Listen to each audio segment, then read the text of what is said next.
కాంగ్రెస్ పార్టీలో ఆయన rebel star. తన రూటే సపరేట్ అన్నట్లుగా వినూత్నంగా వ్యవహరిస్తూ ఉంటారు. తెలంగాణ అసెంబ్లీ ఎన్నికల్లో ఓడిపోవడంతో ఓ కఠిన నిర్ణయం తీసుకున్నారు. కార్యకర్తలకు కీలక ఆదేశాలు జారీ చేశారు. ఇంతకు ఎవరా నేత? ఆయన తీసుకున్న కఠిన నిర్ణయం ఏంటి? Watch the story.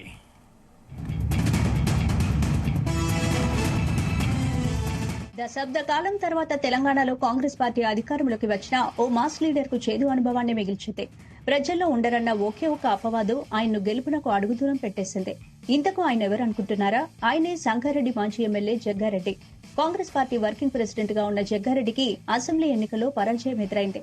Mass leader గా మంచి ఫాలోయింగ్ ఉన్న ఆయన ఓడిపోయారు. తనకు ఓటర్లు ఇచ్చిన తీర్పును జగ్గారెడ్డి ఇంకా జీర్ణించుకోలేకపోతున్నారట.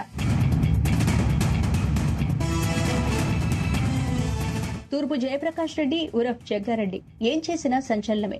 సొంత పార్టీ నేతలపై విమర్శలు చేసినా, వైరిపక్షాలను విమర్శించడంలో దూకుడు ప్రదర్శించినా, ఏం చేసినా ఆయనకే చెల్లిందే. సంగారెడ్డిలో జగ్గన్న మాటకు తిరుగుండదన్న పేరుంది. అలాంటిది అసెంబ్లీ ఎన్నికల్లో ఓటమి జగ్గారెడ్డిని ఆలోచనలు పడేలా చేసింది. ఫలితాలను బేరీజు వేసుకుంటూనే ఆయన ఓ కఠిన నిర్ణయం తీసుకున్నారట. ఇప్పుడు అదే కాంగ్రెస్ పార్టీలోనూ బయట చర్చనీయాంశమైందే.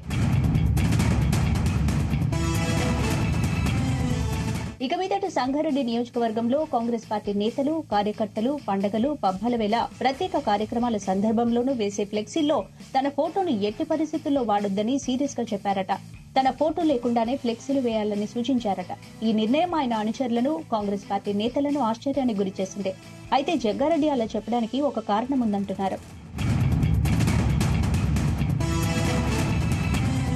తాను జనంలో ఉండనని ప్రచారం చేసినోళ్లకు ఇది చెంపపెట్టు కావాలన్నదే జగ్గారెడ్డి ఆలోచన అని ఆయన సన్నిహితులు చెప్తున్నారు. గతంలో తమ ప్రభుత్వం అధికారంలో లేదని, జనంలోకి వెళ్తే ఖర్చు చేసేందుకు డబ్బులు లేవన్న కారణంగానే నియోజకవర్గ ప్రజలకు కొంతకాలం దూరంగా ఉంటే తనపై ఇన్ని అపవాదులు వేస్తారా అంటూ జగ్గారెడ్డి తన సన్నిహితుల వద్ద మదనపడ్డారట.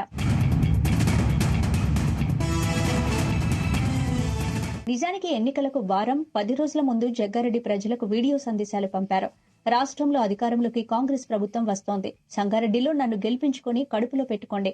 అలా కాదని చెప్పుడు మాటలు వింటారా? మీ ఇష్టమని ప్రజలకు సూచనలు చేశారు. రాజకీయాలకు దూరం ఉండేనా బతకగలుగుతా గానీ ఇట్లా నేను అక్కడ గవర్నమెంట్ వచ్చి ఇక్కడ మీరేదో అతనేదో ఫోన్లో చెప్పిండే కదా అందుబాటులో లేడని మీరు ఆయన దగ్గర టీఆర్ఎస్ లో గుద్ది ఇక్కడ నన్ను ఓడగొట్టుకొని సటగ్ర మీరు ఓడగొట్టుకొని రేపు గవర్నమెంట్ వచ్చి కాంగ్రెస్ ముఖ్యమంత్రి ఉంటే నేను వాళ్ళ దగ్గర పోలేను. అది నా వల్ల కాదు. అది నేను ఓపెన్ గా చెప్తున్నా మీకైతే. నేను ఆడబోయి ఏదో మిస్టేక్ అయింది మా వాళ్ళది అని నేను పోలేను. అడిగి సంగారెడ్డి నియోజకవర్గం నేను టౌన్లో అడుగుతున్నా ఒకటే మాట, 50,000 ఓట్లు పోలవుతున్నాయి. టౌన్లో 50,000 పోలవుతున్నాయి.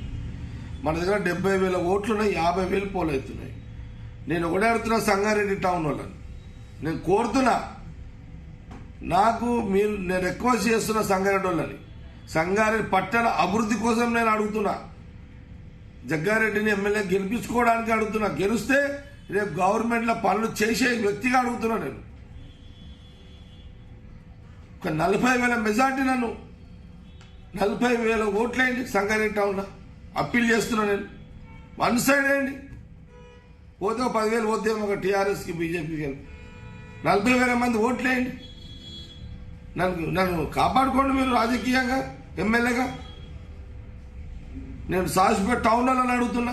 మీకు తెలుసు కదా, మీ ఊరు మనిషి, మీ ఊరు లీడర్ వేస్తుంటాడు, మిమ్మల్నే బ్లాక్ మెయిల్ చేస్తాడు. మీ సాసిపేట వాళ్ళనే, సాసిపేట ఉన్న సాకుకాలనే బ్లాక్ మెయిల్ చేస్తాడు, పబ్లిక్ ని బ్లాక్ మెయిల్ చేస్తాడు. వాళ్ళ ఫ్యామిలీ అంతా దౌర్జన్యంగా మీ దగ్గరనే భూములు గుంజుకుంటాడు, ప్లాట్లలోనే ఇలా కొడతాడు. ఆడు కూడా 4-5,000 మెజార్టీ ఇండి సాసిపేట టౌన్ లో.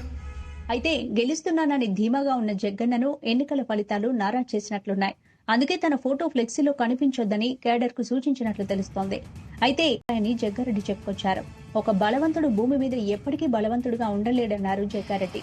కొన్ని సంవత్సరాలు మాత్రమే బలవంతుడిగా ఉంటాడని, అతడు ఏదో ఒక రోజు బలహీనుడు కాక తప్పదన్నారు. అలాగా బలహీనులు ఎప్పటికీ బలహీనులుగా ఉండరన్నారు. బలవంతుడి సమయం అయిపోయే వరకు బలహీనుడు మౌనంగానే ఉంటారన్నారు. అయితే ఆ మౌనం బలహీనుడి బలహీనత కాదన్నారు. కాలం చేసే నిర్ణయంలో బలహీనుడు ఒకరోజు బలవంతుడవుతాడన్నారు. ఇది బలవంతుడు బలహీనుడి కథ అంటూ జగ్గన్న ఓ పిట్టకథ చెప్పుకొచ్చారు. పరోక్షంగా రాష్ట్ర ప్రభుత్వానికి, కాంగ్రెస్ పార్టీకి, ప్రజలకు ఓ సందేశం పంపారు. అయితే జగ్గారెడ్డి చెప్పిన ఈ స్టోరీ ఆంతర్యం ఏమిటా అన్న చర్చ హస్తం పార్టీలో కొనసాగుతోంది. ఇది ఎవరికి వార్నింగ్ అన్న అంశం తెరపైకొచ్చింది. మరోవైపు నియోజకవర్గ అధికారులకు జగ్గారెడ్డి కొన్ని ఆదేశాలు చేయడం హాట్ టాపిక్ అయింది. అధికారులంతా తన ఆదేశాలని ఫాలో అవ్వాలంటూ ఆయన హుకుం జారీ చేశారు. ఇక నుండి సంగారెడ్డి నియోజకవర్గంలో అధికారిక కార్యక్రమాలకు తన భార్య నిర్మల్ను పిలవాల్సిందేనన్నారు. గతంలో తాను ఎమ్మెల్యేగా ఉన్నప్పటికీ ప్రతిపక్షంలో ఉన్న మాజీ ఎమ్మెల్యేను ప్రభుత్వ కార్యక్రమాలకు పిలిచేవారని, అయినప్పటికీ తాను హుందాగా వ్యవహరించానని గుర్తు చేశారు. ఇప్పుడు కూడా కొన్ని పరిస్థితుల వల్ల తాను ఓడిపోయినా అధికారంలో ఉన్నది తమ పార్టీయేనన్నారు. అందుకే తన తరపున ఇక నుంచి ప్రతి ప్రభుత్వ కార్యక్రమానికి సంగారెడ్డి జిల్లా కాంగ్రెస్ పార్టీ అధ్యక్షురాలైన తన భార్య నిర్మల అటెండ్ అవుతుందని స్పష్టం చేశారు. అధికారులు నిర్మలకు సమాచారం ఇవ్వాల్సిందేనని తేల్చి చెప్పారు. ఈ విషయంలో అధికారులు ఎవరూ అశ్రద్ధ, నిర్లక్ష్యం వహించొద్దని హెచ్చరించారు. మొత్తానికి జగ్గారెడ్డి వ్యవహారం ఇప్పుడు జిల్లా రాజకీయాల్లో చర్చకు దారితీసింది.